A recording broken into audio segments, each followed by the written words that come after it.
નમસ્કાર, બુલેટ બ્રેકિંગમાં આપનું સ્વાગત છે। હું છું પ્રતિપાલ સિંહ। બુલેટિનની શરૂઆત કરીશું હેડલાઇન્સથી।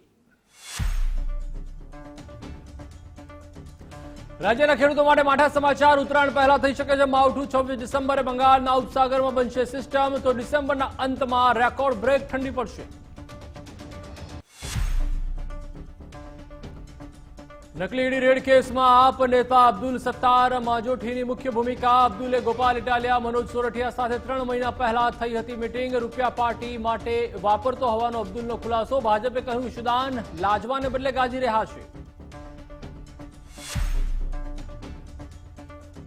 ઊંઝા એપીએમસીની ચૂંટણીમાં ભાજપમાં જ ભડકો। ચૂંટણીના ઉમેદવાર અને પૂર્વ વાઇસ ચેરમેનનું રાજીનામું। કહ્યું મેન્ડેટ કપાવવાથી હું વ્યથિત છું।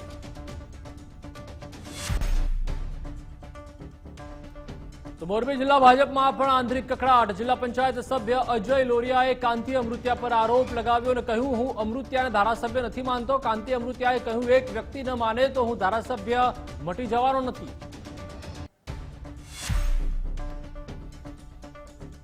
આણંદમાં પેટલાદની શાળાએ વિદ્યાર્થીઓને ટ્રકમાં બેસાડીને કર્યો જોખમી પ્રવાસ। તો ખેડાની ઠાસરાની શાળાના ઓરડા જર્જરિત હોવાથી વિદ્યાર્થીઓ ઠંડીમાં બહાર બેસીને ભણવા મજબૂર। અહેવાલ બાદ શિક્ષણ મંત્રીએ આપ્યા તપાસના આદેશ। ખ્યાતિ હોસ્પિટલ કાંડમાં 4% ભાગીદાર રાજશ્રી કોઠારીની પણ ધરપકડ। હોસ્પિટલમાં 2ના મોત બાદ રાજશ્રી રાજસ્થાન ફરાર થઈ ગઈ હતી। પૂછપરછમાં હજુ મોટા માથાઓની સંડોવણી સામે આવી શકે છે।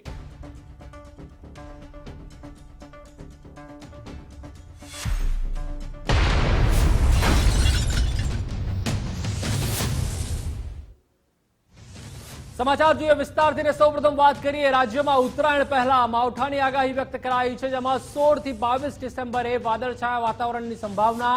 26 ડિસેમ્બરે બંગાળના ઉપસાગરમાં સિસ્ટમ બનશે અને 26 થી 4 જાન્યુઆરી સુધી કમોસમી વરસાદની શક્યતા છે। 4 જાન્યુઆરી બાદ ઠંડીમાં વધારો થવાની સંભાવના છે। ઉત્તરાયણ આસપાસ પશ્ચિમ વિક્ષેપ આવતા ઠંડી વધશે। આગામી 17 ડિસેમ્બરથી રાજ્યમાં ઠંડીમાં ઘટાડો થશે।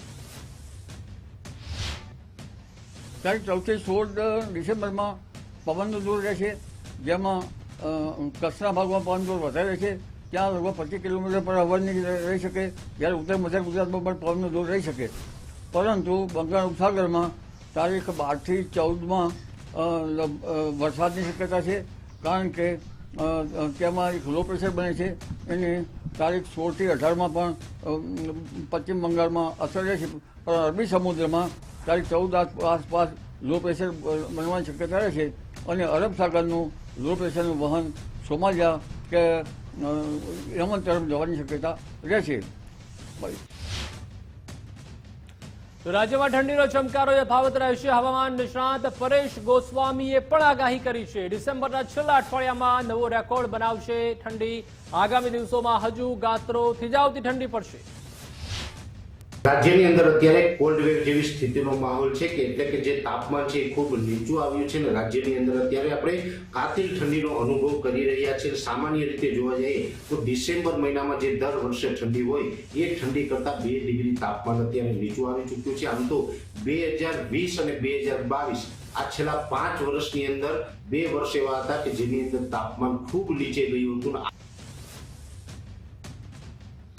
તો નકલી ઈડી રેડ કેસમાં પૂર્વ કચ્છ એસપીનો મોટો ખુલાસો, જેમાં આપ નેતા અબ્દુલ સત્તાર માજોઠીનું નિવેદન લેવાયું, જેમાં અબ્દુલની ગોપાલ ઇટાલિયા તેમજ મનોજ સોરઠિયા સાથે મીટિંગ થઈ હતી। 3 મહિના પહેલા ભુજ સર્કિટ હાઉસ ઉપર મીટિંગ થઈ હતી। આરોપી અબ્દુલ સત્તાર માજોઠીએ મીટિંગ અંગે કબૂલાત કરી છે। બરાબર પ્લાનિંગ સાથે આરોપી ગેરપ્રવૃત્તિ કરતો હતો તેમ જણાવ્યું। पुलिस ने इन्वेस्टिगेशन की, उसमें ये कंटिन्यूस राधिका ज्वेलर्स के बाहर इसका मूवमेंट चल रहा है, मॉनिटरिंग कर रहा है कि रेड में क्या क्या करना है, कैसे करना है। और साथ में जो ये अब्दुल सत्तार मांझोठी है, जो कि आम आदमी पार्टी का कार्यकर है, उसका एक पुराना गुनाहित इतिहास भी जो है इसमें पुलिस द्वारा पता लगाया गया है, जिसमें जामनगर और भुज में उसके विरुद्ध में भारतीय दंड संहिता की धारा 307 और धारा 302 के अंतर्गत गुने दाखिल है। તો આપની નકલી ઈડી મુદ્દે ભાજપ કોંગ્રેસ વચ્ચે રાજકીય ગરમાવો, જેમાં આપ નેતાના આરોપો વચ્ચે ભાજપ પ્રવક્તાએ જવાબ આપ્યો અને કહ્યું કે આરોપી અબ્દુલ સત્તાર જે પૈસા ખંખેરતો હતો તે પૈસા આપ પાર્ટીને આપતો હતો। તમે પ્રામાણિકતાને ડોળ કરી પ્રજાને છેતરો છો તેવું યજ્ઞેશ દવે જણાવ્યું. નકલી ઈડી મુદ્દે કોંગ્રેસ પ્રવક્તા મનીષ દોશીના ભાજપ પર વાક પ્રહાર. ભાજપના કુશાસનને કારણે નકલીનો કારોબાર જામ્યો છે તેવું દોશીએ જણાવ્યું. ભારતીય જનતા પાર્ટીના કુશાસનના કારણે અને પોલિસી પેરાલિસિસના કારણે અને ભાજપાની લૂંટની નીતિના કારણે ભાજપાનો ખેસ પહેરો અને લૂંટના લાયસન્સ મેળવો તે રીતે નકલીઓનો આખો કારોબાર ચાલે છે. રાજ્યમાં આર્થિક તંત્રને મોટું નુકસાન થાય તે નકલી નોટોનો મોટા પાયે કારોબાર અને સમગ્ર દેશમાં ગુજરાત અવ્વલ નંબર ઉપર એ ભારતીય જનતા પાર્ટીની દેન. સાયબર ફ્રોડની અંદર પણ અવ્વલ નંબર ઉપર ભાજપાની ભ્રષ્ટ શાસકોની દેન. અને તે જ રીતે નકલી પીએમઓ અધિકારી, નકલી સીએમઓ અધિકારી, નકલી એ ખાદ્ય પદાર્થ હોય કે અધિકારી હોય, ડોક્ટર હોય કે અન્ય વસ્તુ હોય, તમામમાં ભાજપાના નેતાઓ સાથે સીધી રીતે અથવા અન્ય રીતે જોડાયેલા લોકોની વિગતો સામે આવી છે. ત્યારે ઈસુદાનભાઈ લાજવાની જગ્યાએ ગાજી રહ્યા છે. એ વ્યક્તિ પોતે કબૂલાત કરે છે કે જે હું નકલી ઈડી બનીને પૈસા ખંખેરતો હતો એના 10% ભાગ હું આમ આદમી પાર્ટીના નેતાઓને આપતો હતો ગુજરાતના.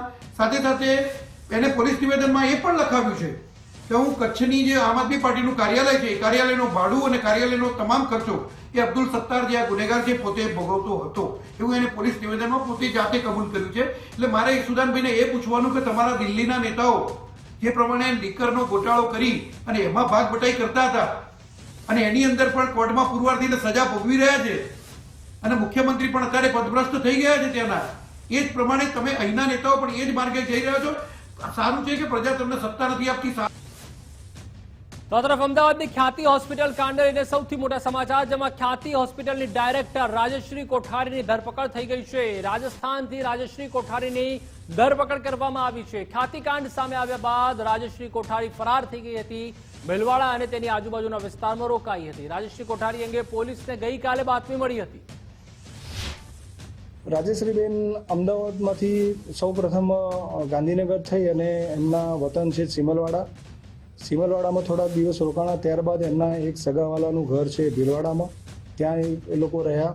ત્યારબાદ એમને અમારી ટીમો અમને ખબર પડી ગઈ કે ક્રાઇમ બ્રાન્ચ અમારી પાછળ છે, તો ભીલવાડાથી છોડીને કોટા તરફ ગયા છે. તો આ તરફ સુરતમાં બોગસ ડોક્ટરોનો જાણે કે રાફડો ફાટ્યો છે. વરાછામાંથી વધુ 2 બોગસ ડોક્ટર ઝડપાયા છે. જુગલ બિશ્વાસ, મિલન બિશ્વાસ નામના 2 બોગસ ડોક્ટરની ધરપકડ કરાઈ છે. મેડિકલ ડિગ્રી વિના પ્રેક્ટિસ કરતા હતા. છેલ્લા 5 વર્ષથી ચલાવતા હતા ક્લિનિક. મેડિકલ ડિગ્રી વિના દર્દીઓની સારવાર કરતા હતા. બંને બોગસ ડોક્ટર મૂળ કલકત્તાના વતની છે. પોલીસે એલોપેથીની દવાનો જથ્થો કબજે કર્યો છે. સમગ્ર મામલે વરાછા પોલીસે આગળની તપાસ હાથ ધરી છે.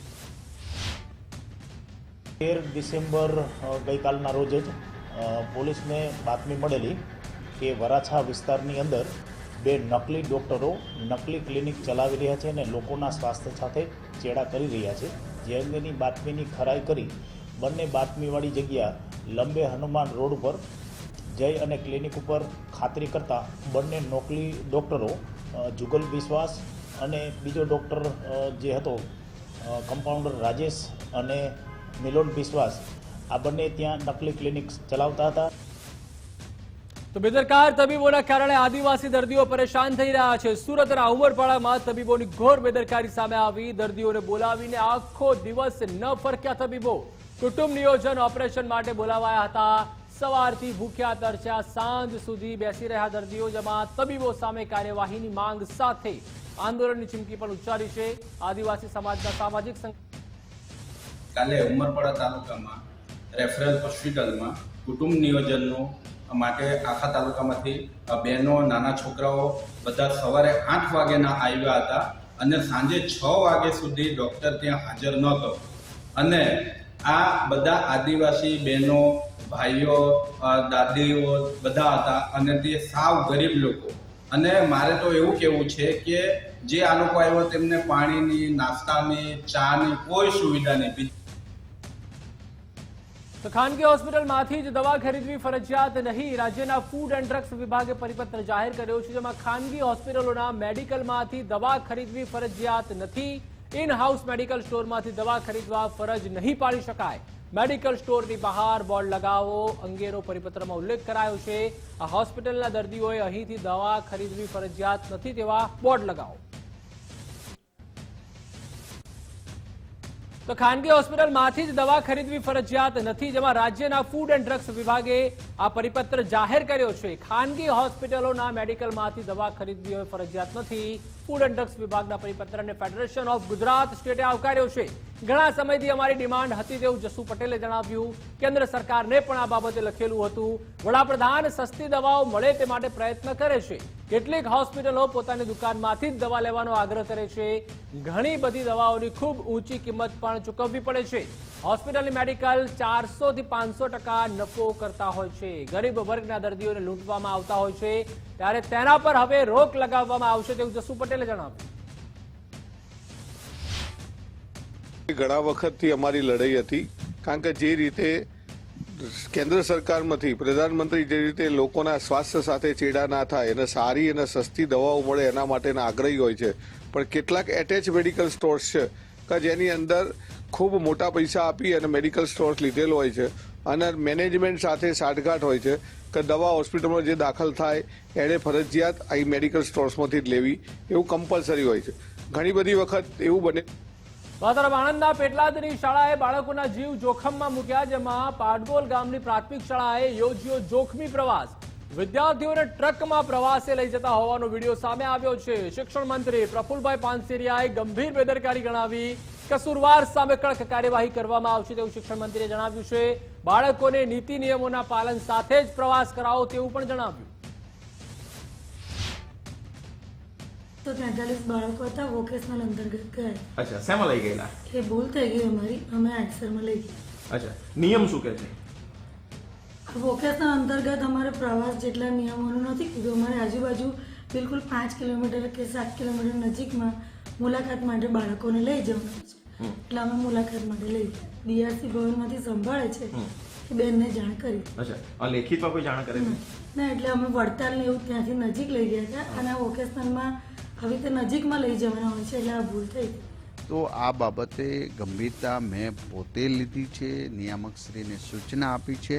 ફરી વખત દરેક શાળાઓને આ બાબતનો પરિપત્ર પ્રાપ્ત થશે અને એ પ્રમાણે આ મીડિયા દ્વારા જાગૃતતા આવી એના હિસાબે અન્ય શાળાઓમાં કે અન્ય જગ્યાએ આવી ગંભીર બેદરકારી હશે એ સુધારવાનો એક પ્રયાસ થયો છે અને પ્રયત્ન થશે. આ ઘટનામાં આચાર્ય સામે શું?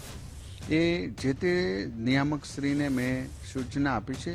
જિલ્લા શિક્ષણ અધિકારી નિયમાનુસાર જે કરવાનું છે કરશે. જે ધ્યાને આવેલ છે વિડીયોને ધ્યાને લઈ અમે તાત્કાલિક પાટગોલ પ્રાથમિક શાળાના આચાર્યશ્રીને નોટિસ પાઠવી છે અને આ પ્રવાસ બાબતે તમે કોઈ પણ પ્રકારની મંજૂરી કોઈને લીધેલ છે કે? તો આ તરફ ખેડાના ઠાસરામાં તંત્રના પાપે બાળકો પરેશાન થઈ રહ્યા છે. દીપકપુરા પ્રાથમિક શાળામાં બાળકોને ઠંડીમાં બહાર બેસાડ્યા. બાળકો કડકડતી ઠંડીમાં બહાર બેસી ભણવા મજબૂર બન્યા. શાળામાં કુલ 5 ઓરડા છે, જેમાંથી 4 ઓરડા ખૂબ જ જર્જરિત છે. પ્રાથમિક શાળામાં કુલ 92 બાળકો અભ્યાસ કરે છે. રજૂઆત એ કે ગામ દીપકપુરાની પ્રાથમિક શાળામાં છેલ્લા 1 વર્ષથી આ નિશાળને દરદરિયા થઈ ગયા નિશાળમાં, અને છોકરાને શિયાળામાં બહાર ઠંડીમાં બેસીને ભણવું પડે છે. ચોમાસું હોય, ઉનાળો હોય, ઘણી તકલીફ પડે. તો આપણે અહીંયા અમારી શાળાની પરિસ્થિતિ જો તો અહીંયા અમારી શાળામાં 4 શિક્ષકો છે અને 91 બાળકો અભ્યાસ કરી રહ્યા છે. તે પૈકી અત્યારે હાલ અમારી પાસે એક જ રૂમ હયાત છે, 4 રૂમો ડેમેજ કરેલી છે. તો શિક્ષણ વિભાગની સૂચનાઓનો અનાદર થઈ રહ્યો છે, જેમાં અમદાવાદના ગોતા વિસ્તારની પ્રેમ સ્કૂલની મનમાની જોવા મળી. શાળાનું જ સ્વેટર પહેરવા સંચાલકોનું વાલીઓ પર દબાણ. શાળાએ આપેલ સ્વેટર પહેરવા વિદ્યાર્થીઓને દબાણનો દાવો છે. ગ્રીન કલરનું સ્વેટર ફરજિયાત પહેરવા જણાવ્યાનો વાલીઓનો આરોપ છે. શાળાના સ્વેટર ફરજિયાતપણે સામે વાલીઓમાં રોષ છે. પ્રેમ સ્કૂલના સંચાલકનું સ્વેટરને લઈને દબાણ ન કર્યું હોવાનું રટણ. ना ना कोई कंपलसरी नहीं है, अपनी मर्जी से पहन के आ सकते हैं, टेंशन नहीं. जैसे ग्रीन कलर हो तो सबसे बेस्ट यही बोला, बाकी दबाना वगैरह कुछ नहीं है. ना ना आज तक किसी को नहीं निकाला मैंने. आज किसी हाँ बोला जरूर कि आज जैसे मतलब ग्रीन कलर हो तो अच्छा, बाकी प्रेशर किसी पे नहीं डाला मैंने आज तक. आपको पता तो है ना, मतलब हाँ गाइडलाइन क्या हाँ है, गाइडलाइन क्या है? हाँ जैसे हाँ कोई भी कलर का पहन के आ सकते हो, दबान किसी पे नहीं डाल सकते, ये मालूम है मेरे को. और ये मैसेज वगैरह भी डीओ से आता है. અમદાવાદ ગોતાની પ્રેમ ગુજરાતી શાળામાં સ્વેટરનો મુદ્દો ગરમાયો છે, જેમાં શાળા દબાણ કરે તો શિક્ષણ અધિકારીને ફરિયાદ કરો તેવું શિક્ષણ મંત્રીએ જણાવ્યું છે. બાળકે શાળાનું શોપીસ નથી તેવું પણ જણાવ્યું. શાળા બાળકોનું મંદિર હોય છે. શાળાના ટ્રસ્ટી કે વાલીઓએ વિવાદ ન બનાવવો જોઈએ.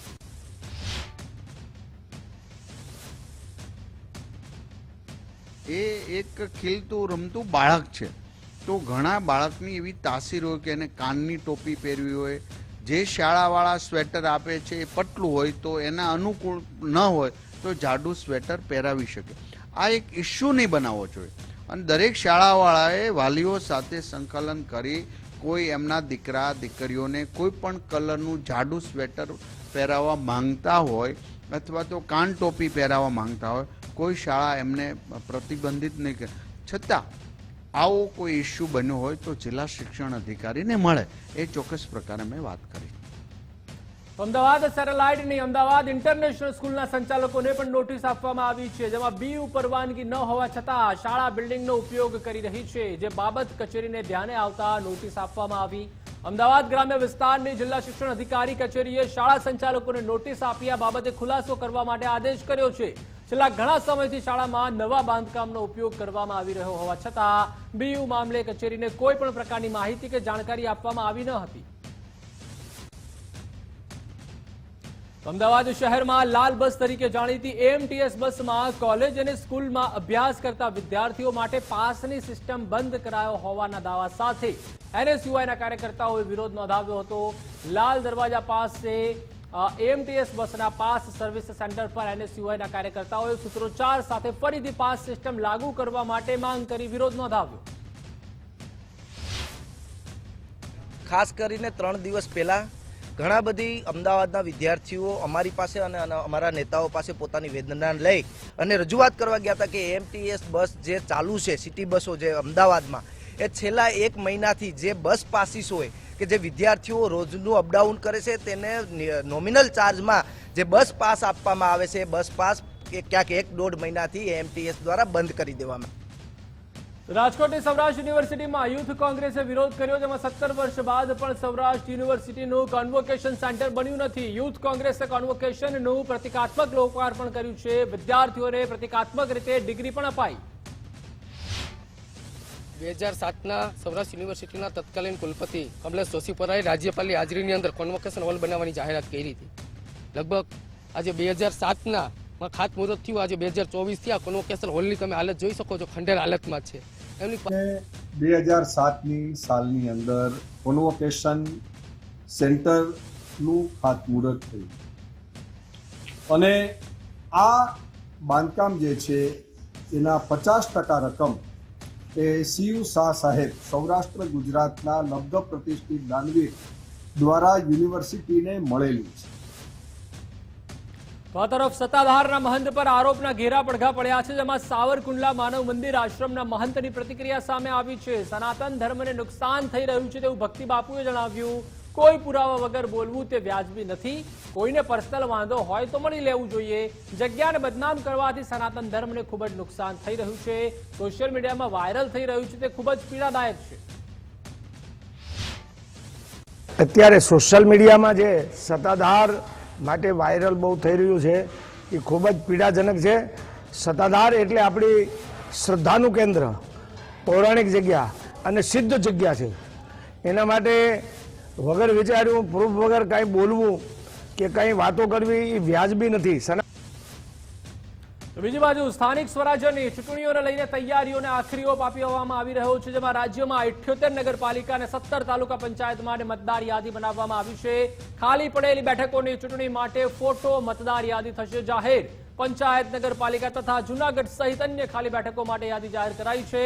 ફોટાવાળી આખરી મતદાર યાદી 19 ડિસેમ્બરે જાહેર થશે.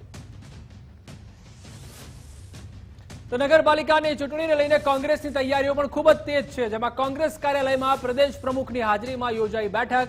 નિરીક્ષક અને સહનિરીક્ષક બેઠકમાં ઉપસ્થિત રહ્યા. નગરપાલિકા ચૂંટણીમાં જીતની રણનીતિ પર થઈ ચર્ચા. નિરીક્ષક સંગઠન પ્રભારી જિલ્લાના પ્રમુખ સાથે બેઠક. ગુજરાતમાં આગામી સમયની અંદર 72 થી વધુ નગરપાલિકાની ચૂંટણી યોજાવા જઈ રહી છે.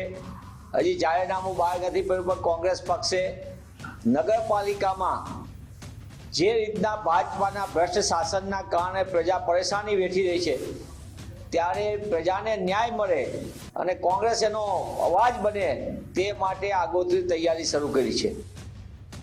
ઊંઝા એપીએમસીની ચૂંટણીમાં ભાજપમાં જ ભડકો જોવા મળી રહ્યો છે, જેમાં ચૂંટણીના ઉમેદવાર અને પૂર્વ વાઇસ ચેરમેનનું રાજીનામું, અરવિંદ પટેલે આપ્યું રાજીનામું. એપીએમસીની ચૂંટણીમાં મેન્ડેટ કપાતા અરવિંદ પટેલે પોતાનો બળાપો ઠાલવ્યો છે. મેન્ડેટ કપાવવાથી હું વ્યથિત છું તેવું અરવિંદ પટેલે જણાવ્યું. અત્યારે એપીએમસી ઊંઝાની ઇલેક્શન ચાલી રહી છે. મેં એમાંથી ખેડૂત વિભાગમાંથી મારી ચંદ્રાવતી સેવા સહકારી મંડળીમાંથી મેં ઉમેદવારી કરી હતી અને પાર્ટીએ કાલે મેન્ડેટ જાહેર કર્યા, એમાં મારું નામ કપાવાથી હું વ્યથિત છું.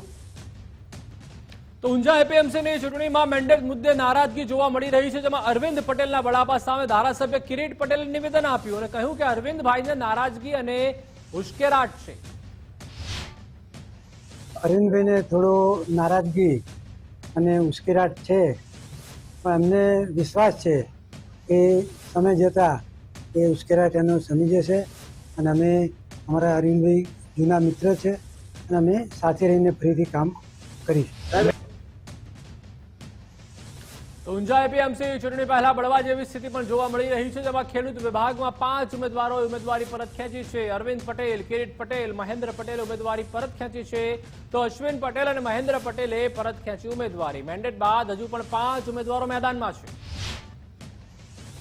ભારતીય જનતા પાર્ટીએ જે પેનલ ઉતારી છે ખેડૂતોમાં અને વેપારીઓમાં, એ તમામ પેનલના બધા ઉમેદવારો જંગી મતથી જીતવાના છે. મારી જાણ મુજબ 4 છે.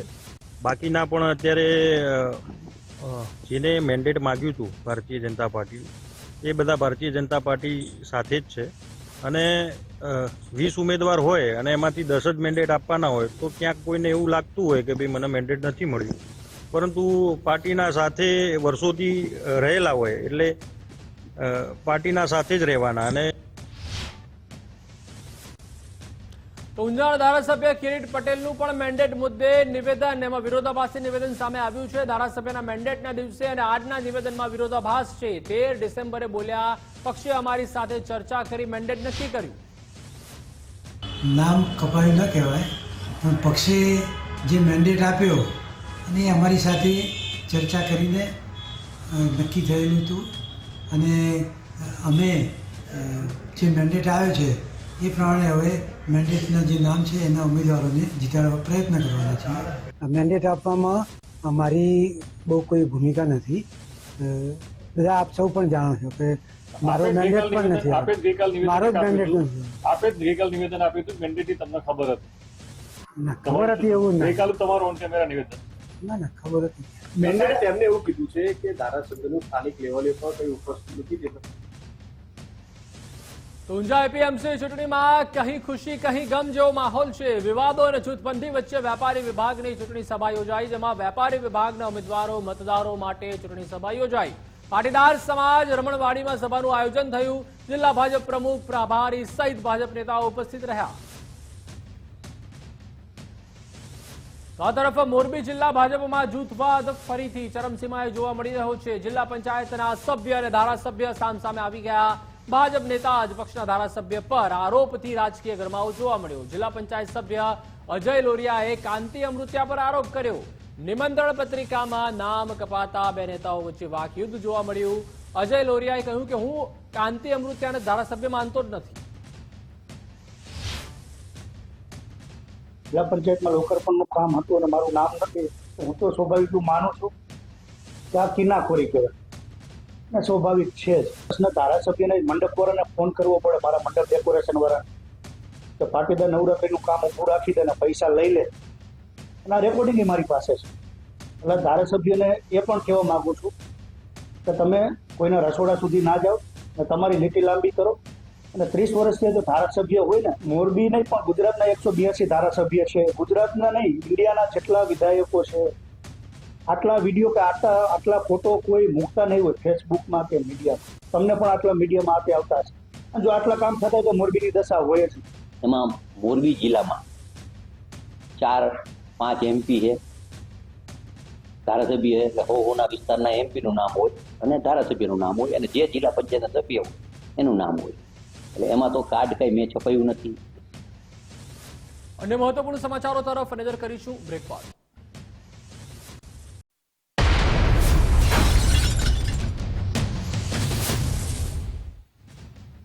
Welcome back. મુખ્યમંત્રી ભૂપેન્દ્રભાઈ પટેલનું સુરત રેલવે સ્ટેશન પર આગમન, જેમાં ગાંધીનગરથી વંદે ભારત ટ્રેન મારફતે સુરત રેલવે સ્ટેશન તેઓ પહોંચ્યા હતા. ગૃહ રાજ્યમંત્રી હર્ષભાઈ સંઘવીએ મુખ્યમંત્રીનું સ્વાગત કર્યું હતું. મુખ્યમંત્રી ભૂપેન્દ્રભાઈ પટેલ સુરતની મુલાકાતે પહોંચ્યા છે, જ્યારે સીએમ ભૂપેન્દ્રભાઈએ અબ્રામા સ્થિત સમૂહ લગ્નમાં હાજરી આપી. સીએમએ પીએરયુ સમૂહ લગ્નમાં નવદંપતીઓને આશીર્વાદ આપ્યા. ગૃહ રાજ્યમંત્રી હર્ષભાઈ સંઘવી પણ સમૂહ લગ્નમાં ઉપસ્થિત રહ્યા હતા. આજે ઉત્સાહ સમાતો નથી અને જેને કહેવાય કે સમાજ સેવા અને સમાજ સેવામાં નિસ્વાર્થપણે કેવી રીતે કામ થાય એ સવાણી ગ્રુપ પાસેથી આપણે શીખવું જોઈએ. આ તરફ સુરતના માર્ગો પર દોડશે નવી વોલ્વો બસ, જેમાં માર્ગ અને વાહન વ્યવહાર મંત્રીના હસ્તે બસનું લોકાર્પણ કરાયું છે. મંત્રી હર્ષભાઈ સંઘવીના હસ્તે 10 નવીન વોલ્વો બસોનું લોકાર્પણ કરાયું. સુરત એસટી વિભાગને વધુ 10 નવીન વોલ્વો બસની ફાળવણી કરાઈ છે. મુસાફરોને મળશે વધુ સુવિધા સાથેની બસ. ગૃહ રાજ્યમંત્રી, એમએલએ સહિતનાઓએ બસની મુસાફરી પણ કરી. બસમાં સૌ કોઈએ બોલાવી રામધૂન. ગૃહ રાજ્યમંત્રી હર્ષભાઈ સંઘવીએ રેલવે સ્ટેશન પર સીએમને પણ આવકાર્યા. સીએમ ભૂપેન્દ્રભાઈ પટેલનું સ્ટેશન પર ભવ્ય સ્વાગત કર્યું. મંત્રી પ્રફુલભાઈ પાનસેરિયા તેમજ એમએલએ સંગીતા પાટીલ સહિત આગેવાનો હાજર રહ્યા હતા.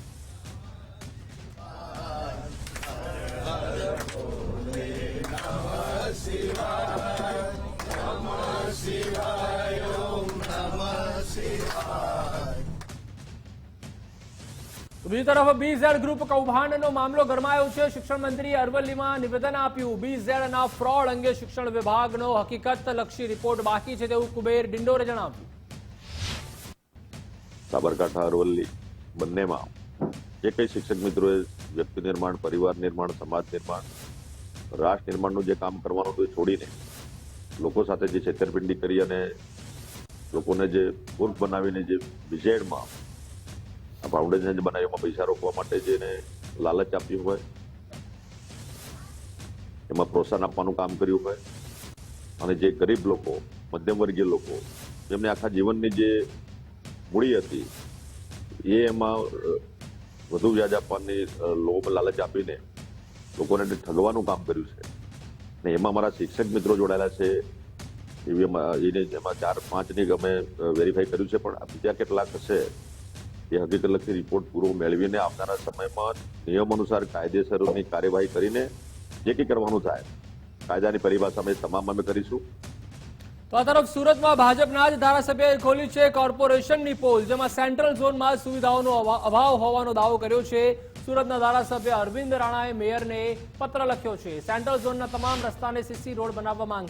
કારણ કે સુરત શહેરના સેન્ટ્રલ ઝોન વિસ્તારના લોકો ટેક્સના નાણાં ભરે છે, પરંતુ સુરત શહેર સેન્ટ્રલ ઝોન વિસ્તારમાં એવા કોઈ સુવિધાના કામો અથવા તો વિકાસના કામો કરવા માટેની જ્યારે કોઈ જગ્યા નથી, તો વર્ષોથી સુરત શહેરના લોકોના સેન્ટ્રલ ઝોન વિસ્તારના જે વેરાના નાણાં છે તે અન્ય ઝોનના વિકાસના કામો માટે જાય છે. તો સુરતના ધારાસભ્યના પત્ર મુદ્દે કોંગ્રેસનો આરોપ, જેમાં કોંગ્રેસના નેતા અસલમ સાયકલવાલાએ નિવેદન આપ્યું કે આ પત્ર થકી ધારાસભ્યએ હૈયા વરાટ ઠાલવી છે. 15 વર્ષ બાદ ધારાસભ્ય અરવિંદ રાણાને બ્રહ્મજ્ઞાન થયું છે કે જે સેન્ટ્રલ ઝોનના મૂળ સુરતીઓ, અસલ સુરતીઓ કે જેમને આ સુરત શહેરના વિકાસમાં સૌથી મોટી વિકાસની હરણફાળમાં યોગદાન આપ્યું છે, એ સુરતી પ્રજા સાથે ભારતીય જનતા પાર્ટીના શાસકો અન્યાય કરે છે. એના માટે સતત સ્થાનિક લોકો, સામાજિક આગેવાનો અને કોંગ્રેસ પાર્ટી હર હંમેશા લોક પ્રશ્ન માટે સતત એને વાચા આપતી રજૂઆતો કરતી આવી છે. બીજી બાજુ ઇકો સેન્સિટિવ ઝોન જાહેર કરવા મુદ્દે સુરતમાં ઘેરા પ્રત્યાઘાત પડ્યા છે. સુરતમાં 196 ગામોના આગેવાનોએ આંદોલન કર્યું તેમજ તેનું આહવાન કર્યું છે. સુરતમાં 3 જિલ્લાના 196 ગામના આગેવાનોએ બેઠક કરી 15 ડિસેમ્બરે 1 દિવસના પ્રતિક ઉપવાસ આંદોલનની જાહેરાત કરાઈ છે. 15 ડિસેમ્બરે વરાછાના માનગઢ ચોક ખાતે આંદોલનની જાહેરાત. આણંદની બોરસદ ચોકડી પર મેગા ડિમોલિશન હાથ ધરાયું, જેમાં હાઈકોર્ટના આદેશ બાદ વર્ષો જૂના દબાણો દૂર કરાયા છે. કલેક્ટરે લોકોને 1.5 મહિનાનો સમય આપ્યો હતો. પોલીસ અને પાલિકા અધિકારીઓની હાજરીમાં ડિમોલિશન કરાયું.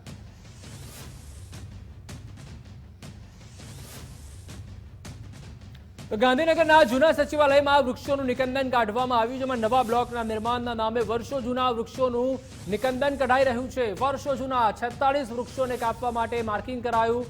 માર્કિંગ પૈકી 20થી વધુ વૃક્ષો કાપી નખાયા છે. તો નકલી દસ્તાવેજ કૌભાંડમાં વધુ એક ખુલાસો થયો છે, જેમાં છેડછાડ કરાયેલ 17 દસ્તાવેજોની કરોડોની બજાર કિંમત છે. દસ્તાવેજોની અંદાજે ₹560 કરોડની બજાર કિંમત છે. સબ રજિસ્ટ્રાર કચેરીમાં દસ્તાવેજ સાથે કરાઈ હતી છેડછાડ. રાજકોટ સબ રજિસ્ટ્રાર કચેરીમાં બોગસ દસ્તાવેજોનો મુદ્દો છે, તેમાં તલાટી મંત્રી સામે પણ ઉઠ્યા છે અનેક સવાલો, જેમાં રૈયા ગામના તલાટી મંત્રીની ભૂમિકા પણ શંકાના દાયરામાં છે. માલિકીની પ્લોટ બારોબાર અન્ય વ્યક્તિના નામે થઈ ગયો હતો. તલાટી મંત્રીને એની જો કાયદેસરની કામગીરી કરવાની હોય, જ્યારે પણ દસ્તાવેજ કોઈ પણ વેચ થાય એની નોંધ જો ફેરફાર રિપોર્ટ માટે આવે ત્યારે એને વેચનારને 135 દીની નોટિસ આપવી ફરજિયાત છે કાયદામાં. એ ભાઈએ તલાટી મંત્રીએ અમને કોઈ નોટિસ આપી નહીં, કાંઈ વિગત ન કરી અને પોતે સીધી એન્ટ્રી પાડી દીધી, ત્યારે જ એની ગેરકાયદેસર ભૂમિકા એમાં સાબિત થતી હોય. સૂત્રાપાડાના ગામે ભ્રષ્ટાચારનો સમગ્ર મામલો છે, તેમાં ભરતી નિયંત્રણ યોજનામાં ભ્રષ્ટાચારની મુખ્યમંત્રીને રજૂઆત, જેમાં ગ્રામ પંચાયતના પૂર્વ સભ્યએ મુખ્યમંત્રીને રજૂઆત કરી. ડેમ પર લોખંડના દરવાજા કાઢીને લોખંડ વેચાણ કર્યાની રજૂઆત કરી હતી. તો ભાવનગરના કંસારા પ્રોજેક્ટમાં કેનાલની જાળવણીનો અભાવ જોવા મળ્યો છે, જેમાં રિવરફ્રન્ટ તો બનાવી દીધા, પરંતુ કેનાલની જાળવણીનો અભાવ જોવા મળી રહ્યો છે. કંસારા પ્રોજેક્ટ અંતર્ગત 55 કરોડના ખર્ચે બનાવવામાં આવી રહ્યો છે રિવરફ્રન્ટ. ભાવનગર મહાનગરપાલિકાની અંદર મોટા મોટા સપનાઓ લોકોને દેખાડ્યા કે શું પરિસ્થિતિ છે. આપણે જે અમદાવાદની અંદર રિવરફ્રન્ટ બન્યો છે, એવા જ કંઈક ભાવનગરની અંદર કંસારાના કાંઠાનું શુદ્ધિકરણ કરી અને આખો પ્રોજેક્ટ લાવવામાં આવ્યો. ત્યારે 41 કરોડ રૂપિયાનું બજેટ આપવામાં આવ્યું હતું. આજની તારીખે 41 કરોડ ક્યાં ગયા, કઈ રીતે વપરાણા, એનો કોઈ હિસાબ નથી. જ્યારે આ પ્રોજેક્ટનો જ્યારે આરંભ કરવામાં આવ્યો ત્યારે એવું કહેવામાં આવ્યું હતું કે આ પ્રોજેક્ટ ભાવનગરની જે કંસારા નદી છે એને શુદ્ધિકરણ કરવામાં આવશે. શુદ્ધિકરણ કરવામાં દરેક મકાનો પણ પાડી દેવામાં આવ્યા છે. મકાનો પાડવા છતાં આજે બે બાજુ કેનાલનું નિર્માણ કર્યું છે, પણ અંદર તમે આપણે જે ગુજરાતી જે આજે ટીવી વાળા ન્યૂઝ ચેનલ વાળા ભાઈ આવ્યા છે તેમને દેખાડ્યું છે અમે કે આ બધું જો કચરા જોવો, આટલી બધી વેલ જોવો, જેના હિસાબે થઈને આજે કોઈ માણસ અમારે આ પ્રશ્ન સાંભળવા તૈયાર નથી. અવારનવાર રજૂઆતો પણ કરવામાં આવી છે, બધા ન્યૂઝ ચેનલમાં પણ દેખાડવામાં આવે છે, પણ આ નિવારણ આવતું નથી. તો રાજકોટ મનપાના વેરા વિભાગની આખરી કાર્યવાહી, જેમાં મિલકત વેરો ન ભરનાર લોકો સામે મનપાની લાલ આંખ થઈ છે. વેરો ન ભરનાર પ્રોપર્ટી ધારકોની 10 મિલકત સીલ કરાઈ હતી. અમદાવાદના પિરાણા ડમ્પિંગ સાઇટનો મામલો ફરી ગરમાયો છે, એમાં વિપક્ષ નેતા શહજાદ ખાન પઠાણે ભ્રષ્ટાચારના આક્ષેપ કર્યા છે. 100 કરોડની ચૂકવણી કર્યા છતાં સ્થિતિ યથાવત છે તેવું વિપક્ષ નેતાએ જણાવ્યું. भ्रष्टाचार रुकने का नाम नहीं ले रहा है, भ्रष्टाचार बेफाम होता जा रहा है. चाहे वो हाटकेश्वर ब्रिज हो, खारीकट कैनाल हो या वटवा हाउसिंग हो, सड़कों का मामला हो, बरसाती पानी का मामला हो, हर डिपार्टमेंट पे बड़े लेवल का भ्रष्टाचार है. लेकिन सबसे बड़ी शर्म की बात तो ये है कि भारतीय जनता पार्टी के राज में अहमदाबाद म्युनिसिपल कॉरपोरेशन में कचरे के नाम पर भी भ्रष्टाचार किया जा रहा है.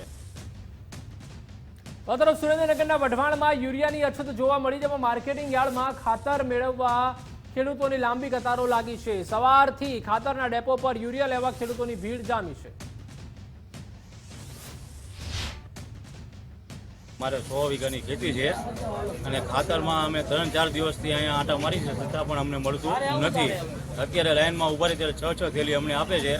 અમારી જરૂરિયાત 20-25 થેલીની છે, એટલે અમને ટાઈમે ખાતર મળે એવું સરકારશ્રીને અમારી એવો વિનંતી છે કે ટાઈમે ખાતર મળે એવું કરો. અત્યારે અમારા પાકની અંદર અત્યારે ખાસ જરૂરિયાત છે. મારી પાસે 15 એકર જમીન છે, મારે ઉરિયાની 20 થેલીની જરૂર છે. આ 6 થેલી આપે છે. આખો દિવસમાં આ ત્રીજો ધક્કો છે મારે, અને 6 થેલી રોજ આપે. તો જરૂરિયાત મુજબ સરકારશ્રીને વિનંતી કે ખેડૂતને ટાઈમસર ખાતર મળી રહે એવી નમ્ર વિનંતી. તો જામનગર ધ્રોલમાં કૃષિ મંત્રીએ મુલાકાત લીધી હતી, જેમાં ટેકાના ભાવે મગફળીની ખરીદી કેન્દ્રની મુલાકાત લીધી. કૃષિ મંત્રીએ મગફળી લઈને આવેલા ખેડૂતો સાથે ચર્ચા પણ કરી. જામનગર માર્કેટિંગ યાર્ડ ખાતે સરકારે જે ટેકાના ભાવે ખરીફ ઋતુની માલ ખેડૂતો પાસેથી ખરીદવાનો શરૂ કર્યો છે એ ટેકા ખરીદી કેન્દ્રની મુલાકાત મેં આજે લીધી. અહીં જામનગર તાલુકા ખરીદ વેચાણ સંઘ દ્વારા ટેકાની ખરીદીનું કાર્ય ચાલુ છે. મેં અહીં માલ વેચવા આવતા ખેડૂતોને પણ મળ્યો. તો રેશન કાર્ડ ધારકો માટે મહત્વના સમાચાર, જેમાં રેશન કાર્ડ KYC નહીં કરાયું હોય તો પણ અનાજ મળશે. સરકારની અન્ય યોજનાઓના લાભ પણ ચાલુ જ રહેશે. સમગ્ર મામલે રાજ્ય સરકારે સ્પષ્ટતા કરી છે. તો રાજસ્થાનથી સુરત આવતી ટ્રેનમાં ચોરીની ઘટના ઘટી, જેમાં રિંગ્સ રેલવે સ્ટેશન પાસે સેકન્ડ AC કોચમાં ઘટના ઘટી હતી, જેમાં અરવલ્લી એક્સપ્રેસ ટ્રેનના યાત્રીઓના સામાનની ચોરી થઈ હતી. ગીર સોમનાથમાં લાઇમસ્ટોનની ખાણ ઝડપાઈ, જેમાં ઉના તાલુકાના રાતડ ગામે લાઇમસ્ટોનની ખાણ ઝડપાઈ છે. ખનીજ વિભાગની મંજૂરી વિના ચાલતી હતી આ ખાણ, જેમાં કલેક્ટર દિગ્વિજયસિંહ જાડેજાની સૂચના હેઠળ કાર્યવાહી કરાઈ હતી. તો ગેરકાયદેસર માછીમારી કરનાર વિરુદ્ધ મરીન પોલીસની કાર્યવાહી, જેમાં ગીર સોમનાથના ઉનાના નવા બંદર જેટી નજીકથી 3 શખ્સો ઝડપાયા. ટંડેલ સહિત 3 સામે નવા બંદર મરીન પોલીસે કાર્યવાહી કરી. બોટાદ પોલીસે ગેરકાયદેસર બાયોડીઝલનો જથ્થો ઝડપ્યો છે, જેમાં પોલીસે બાતમીના આધારે રેડ કરીને 800 લીટર પ્રવાહી જપ્ત કર્યું છે. પોલીસે અતિક વડિયા નામના શખ્સની અટકાયત પણ કરી. ગુજરાત મહારાષ્ટ્રની દરિયાઈ સીમા પર ખલાસીનું રેસ્ક્યુ કરવામાં આવ્યું, જેમાં મધદરિયે રાધેકૃષ્ણ બોટના ખલાસીને થઈ ગંભીર ઈજા. ઈજાગ્રસ્તને સારવારની જરૂર જણાતા કોસ્ટગાર્ડ પહોંચ્યું મદદ. ગીર સોમનાથના ઉનામાં મધદરિયે બોટ ડૂબી જવાની ઘટના ઘટી, જેમાં ઉનાના નવા બંદરના મધદરિયે અચાનક બોટ ડૂબી. દરિયાના મોજા વચ્ચે ખલાસી સાથે બોટ ગરકાવ થઈ ગઈ હતી. આ તરફ અમદાવાદમાં બેફામ કાર ચાલકે કહેર મચાવ્યો, જેમાં કાર ચાલકે એક્ટિવા ચાલક યુવતીને ટક્કર મારી હતી. સત્તાધાર ગુલાબ ટાવર પાસે આ બનાવ બન્યો. એસઓજી પોલીસે કાર ચાલક રુશિલ શાહની ધરપકડ કરી છે. તો ભાવનગરમાં રત્ન કલાકાર યુવકની હત્યા મામલે કાર્યવાહી કરાઈ, જેમાં બંને આરોપીઓનું રિકન્સ્ટ્રક્શન કરવામાં આવ્યું. પ્રદીપ ડાભી નામના યુવકની કરપીણ હત્યા કરવામાં આવી હતી. અંકલેશ્વરમાં બાળકોના જીવ જોખમમાં મૂકનારની ધરપકડ કરાઈ છે. પોલીસે રિક્ષા ચાલકને માફી માંગતો વિડીયો જાહેર કર્યો છે. 12 વિદ્યાર્થી સાથેની રિક્ષા હંકારી અકસ્માતનું જોખમ ઊભું કર્યું હતું. ગઈકાલના રોજ સ્વામી સ્કૂલ 5:30 વાગે મારી રિક્ષામાં 12 બાળકો લઈને મેં દિલીપનગરથી નવજીવન જવા માટે નીકળ્યો. દિલીપનગરથી મેં ગાડી રોંગમાં રાખી. ટ્રાફિકના લીધે કોઈરાઓની જાન જોખમમાં રાખેલી. મેં માહિંદરી આપું છું કે ટ્રાફિકના કાયદા કાનૂન નિયમોનું પાલન કરીશ. બીજી વખત મારી ગાડી રોંગમાં નહીં જાય એનાથી વિનંતી ચાહું છું, માફી ચાહું છું. ગુજરાત મહારાષ્ટ્ર નેશનલ હાઈવે પર હવામાં ઉડી કાર, જેમાં તલાસરી નજીક નેશનલ હાઈવે પર કાર હવામાં ઉડી. નેશનલ હાઈવે પર પૂર ઝડપે પસાર થતી કાર ઉછળી હતી. આ તરફ જામનગરમાં એક્ટિવા ચાલકે હદ કરી નાખી, જેમાં ઓટો રિક્ષામાંથી કરી તેલના ડબ્બાની ઉઠાંતરી. સમગ્ર ઘટના સીસીટીવી કેમેરામાં કેદ થઈ હતી. તો પોરબંદરના શહીદ ચોકમાં મારામારીમાં એકનું કરુણ મોત નીપજ્યું છે, જેમાં યુવાનની હત્યા કરાઈ હોવાની આશંકા છે. ખારવાવાડના નવાપાડા પોલીસ ચોકી નજીક આ બનાવ બન્યો હતો. તો સુરતના અમરોલી વિસ્તારમાં ચોંકાવનારી ઘટના ઘટી, જેમાં નોકરી ન કરવા માટે યુવકે કાપી પોતાની આંગળી. સુરત ક્રાઇમ બ્રાન્ચે રહસ્ય પરથી પડદો ઉઠાવ્યો. પરણિત યુવકે નોકરી ન કરવી હોવાથી આ પગલું ભર્યું હતું.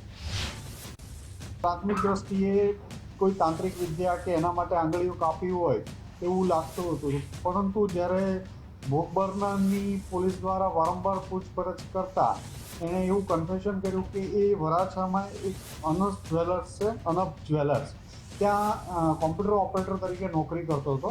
આ જે જ્વેલર્સ છે એ એમના કોઈ સગા સંબંધીનું જ છે અને ત્યાં એને સ્ટ્રેસ ખૂબ રહેતું હતું, પ્રેશર રહેતું હતું કામનું અને ના નહોતો પાડી શકતો. એના જે પિતાજી છે ઘનશ્યામભાઈ એના કોઈ સંબંધીમાં થતા હતા એટલે સ્ટ્રેસમાં આવી અને એને પોતાની 4 આંગળીઓ કાપી નાખી. મારી જાતને મારી આંગળા કેમ મારા દીકરી કામ કરું છું કે કામ કરવું નથી એના માટે તો કામ છોડી દેવાનું, આંગણે કેમ કામ? મારા રિલેશનમાં હોવાથી હું ત્યાં કહી શક્યો નહોતો. તો આ તરફ વલસાડમાં મધમાખીઓએ આતંક મચાવ્યો, જેમાં કોલેજ રોડ પર મધમાખીના ઝુંડનો હુમલો થયો. અનેક વિદ્યાર્થીઓ અને રાહદારીઓને મધમાખીએ ડંખ માર્યા.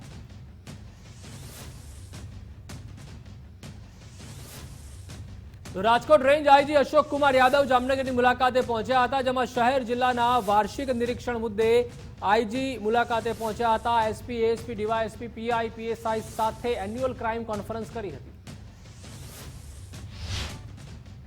આપણે ખ્યાલ છે કે જે રાજ્ય સરકાર દ્વારા અલગ અલગ પ્રકારના જે ઝુંબેશ ચાલુ કરવામાં આવે છે, એટલે વ્યાજખોરો વિરોધમાં હોય, ગેરકાયદેસર પ્રવૃત્તિ બાબતમાં હોય, એ તમામ પ્રવૃત્તિઓ પણ વિરુદ્ધ પણ પોલીસ દ્વારા કડક પગલાં લેવામાં અત્યારે ચાલુ છે અને ભવિષ્યમાં પણ એ ચાલુ રહેવાના છે.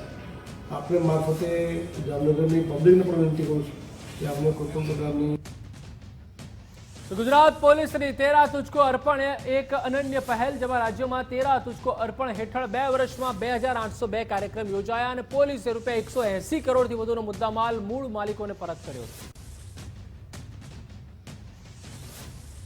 રાજકોટમાં શહેર પોલીસે ચોથા રમત મહોત્સવનું આયોજન કર્યું છે, જેમાં 450 જેટલા પોલીસ જવાનો અને અધિકારીઓએ ભાગ લીધો હતો. રાજકોટ શહેર પોલીસની 4 જેટલી ટીમે મહોત્સવમાં ભાગ લીધો. આમાં સારા સારા ખેલાડીઓ છે. ડીજીપી કપ ને જ્યારે ટુર્નામેન્ટો થાય તો આમાં હોકીના જ્યારે ટુર્નામેન્ટ થયા તો આપણા શહેર પોલીસના પુરુષના ટીમ પ્રથમ નંબર ઉપર આવ્યા. બાસ્કેટબોલ ટુર્નામેન્ટમાં મહિલાના ટીમ પ્રથમ નંબર ઉપર આવ્યા. આવી રીતે એથ્લેટિક્સ કોમ્પિટિશનમાં પણ આપણે 9 મેડલ લઈને આવ્યા હતા રાજકોટ શહેર પોલીસ દ્વારા, અને પાવર લિફ્ટિંગમાં 6 મેડલ આપણે લઈને આવ્યા હતા. તો આ ખેલાડીઓ અહીંયા પ્રેક્ટિસ કરે, આમાંથી જે ખેલાડીઓ સિલેક્શન થાય આ સ્ટેટ લેવલ ઉપર અને પછી નેશનલ લેવલ ઉપર જે પોલીસના સ્પોર્ટ્સ થાય છે, આમાં ભાગ લઈને આ ગુજરાત પોલીસના નામ રોશન કરે, આ પ્રયાસ અને ખાસ તો કરીને આપણે આ બધા હળીમળીને એક પરિવાર ભાવથી રહે, આ પ્રયાસથી આ આયોજન કરવામાં આવેલ છે. અમદાવાદમાં ગુજરાતી સેલિબ્રિટી સુપર 6 ક્રિકેટ મેચનું આયોજન કરવામાં આવ્યું છે. ગુજરાતની પ્રથમ સુપર 6 સેલિબ્રિટી મેચમાં ગૃહ રાજ્યમંત્રી શ્રી હર્ષભાઈ સંઘવી મુખ્ય અતિથિ તરીકે ઉપસ્થિત રહેશે. બોલિવૂડના પ્રખ્યાત musician Meet Bros celebrity super 6ના બ્રાન્ડ એમ્બેસેડર છે. આ સેલિબ્રિટી સુપર 6માં ગુજરાતના 16 પ્રખ્યાત celebrity shortest format of cricket રમશે, જેના ભાગરૂપે અમદાવાદના SGVP ક્રિકેટ ગ્રાઉન્ડ ખાતે મેચ પહેલા પ્રેક્ટિસ પણ ચાલી રહી છે. આગામી 23 ડિસેમ્બરના રોજ Gujarati stars celebrity cricket match યોજાવા જઈ રહી છે, જેમાં ગુજરાતી ફિલ્મના જાણીતા કલાકારો પણ ભાગ લઈ રહ્યા છે.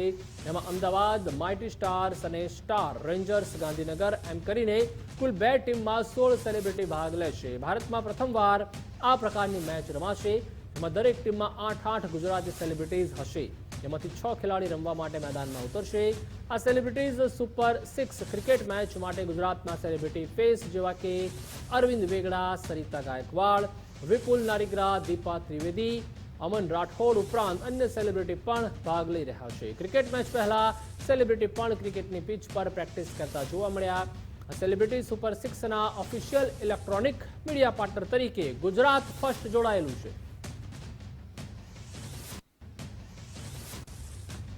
અમદાવાદમાં ગુજરાતી સેલિબ્રિટી સુપર 6 ક્રિકેટ મેચનું આયોજન કરવામાં આવ્યું છે, જેમાં ગુજરાતની આ પ્રથમ સુપર 6 સેલિબ્રિટી મેચમાં ગૃહ રાજ્યમંત્રી શ્રી હર્ષભાઈ સંઘવી મુખ્ય અતિથિ તરીકે હાજર રહેવાના છે. બોલિવૂડના પ્રખ્યાત musician Meet Bros celebrity super 6ના બ્રાન્ડ એમ્બેસેડર છે. આ સેલિબ્રિટી સુપર 6માં ગુજરાતના 16 પ્રખ્યાત celebrity shortest format of cricket રમશે. તેના ભાગરૂપે અમદાવાદના SGVP ક્રિકેટ ગ્રાઉન્ડ ખાતે મેચ પહેલા પ્રેક્ટિસ મેચ પણ ચાલી રહી છે. આગામી 23 ડિસેમ્બરના રોજ ગુજરાતી સ્ટાર્સની સેલિબ્રિટી ક્રિકેટ મેચ યોજાવા જઈ રહી છે.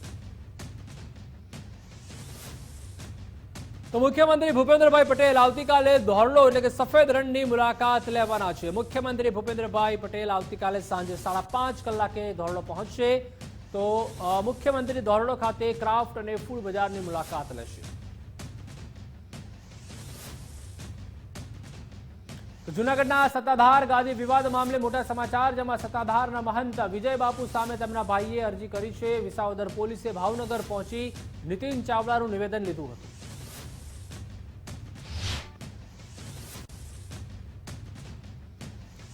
વિસાવદર પોલીસે ભાવનગર પહોંચી નીતિન ચાવડાનું નિવેદન લીધું છે. નીતિન ચાવડા સતત વિજય બાપુ પર આક્ષેપ કરી રહ્યા છે. નીતિન ચાવડાએ સગા ભાઈ અને મહંત વિજય બાપુ પર ગંભીર આરોપ પણ લગાવ્યા છે, જેમાં પોલીસે નીતિન ચાવડા અરજીના આધારે તપાસ શરૂ કરી છે અને અલગ અલગ આરોપ છે તે વિજય બાપુ પર લગાવ્યા છે. અને સત્તાધાર ગાદી વિવાદ મામલે પણ જે અત્યારે હાલમાં હલચલ છે તે ખૂબ જ તેજ થઈ રહી છે અને રાજકારણ પણ ખાસ ગરમાયું છે, કારણ કે તેમના સગા ભાઈ છે તેઓએ જ તેમના વિરુદ્ધમાં અરજી કરી છે. पुलिस को 4 और 7 नवंबर को 2 अर्जियां प्राप्त हुई थी, जिसमें सत्ताधार गादीपति महंत के खिलाफ नितिन भाई चावड़ा द्वारा कुछ आरोप लगाए गए थे. पुलिस ने अर्जी को संज्ञान में लिया.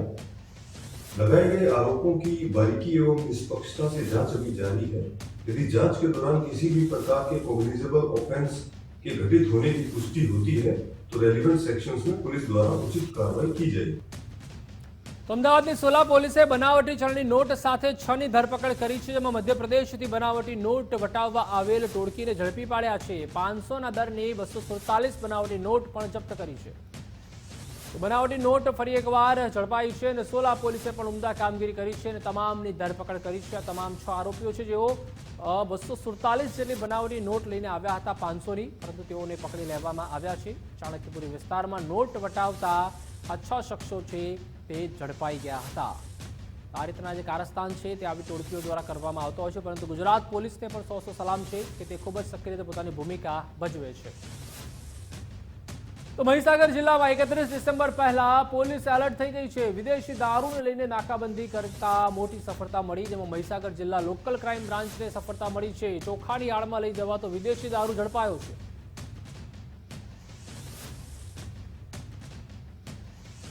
તો જે રીતે ચોખાની આડમાં દારૂ લઈ જતા હતા, 800 કટ્ટા ચોખા સાથે 20 લાખથી વધુનો મુદ્દામાલ ઝડપી પાડ્યો છે. હરિયાણાથી વડોદરા લઈ જવાતું હતું કન્ટેનર તે ઝડપાયું છે.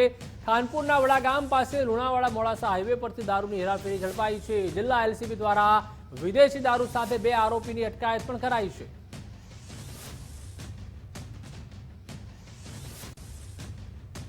તો જે રીતે 31 ડિસેમ્બર નજીક આવી રહી છે અને હવે જે ગુજરાતમાં કહેવામાં આવે છે કે દારૂ બંધી છે, પરંતુ તે ક્યાંક જે કાયદો છે તે માત્ર કાગળ ઉપર જોવા મળે છે, કારણ કે અલગ અલગ જિલ્લા તેમજ તાલુકામાં દર બીજા દિવસે છે તે દારૂ પકડાય છે. અને હવે તો જ્યારે 31 ડિસેમ્બર આવે છે ત્યારે ખાસ પોલીસ પેટ્રોલિંગ પણ ખૂબ જ વધી ગયું છે. 24/7 અને દારૂ પણ કેટલો પકડાઈ રહ્યો છે.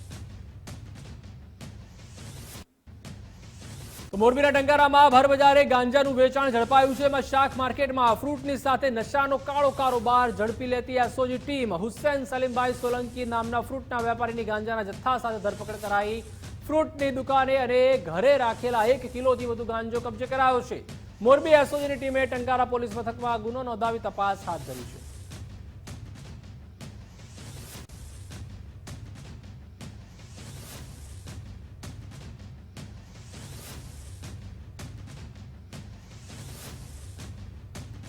બુલેટ બ્રેકિંગમાં હાલ બસ આટલું જ. વધુ સમાચાર માટે આપ જોતા રહો ગુજરાત ફર્સ્ટ ન્યૂઝ. નમસ્કાર.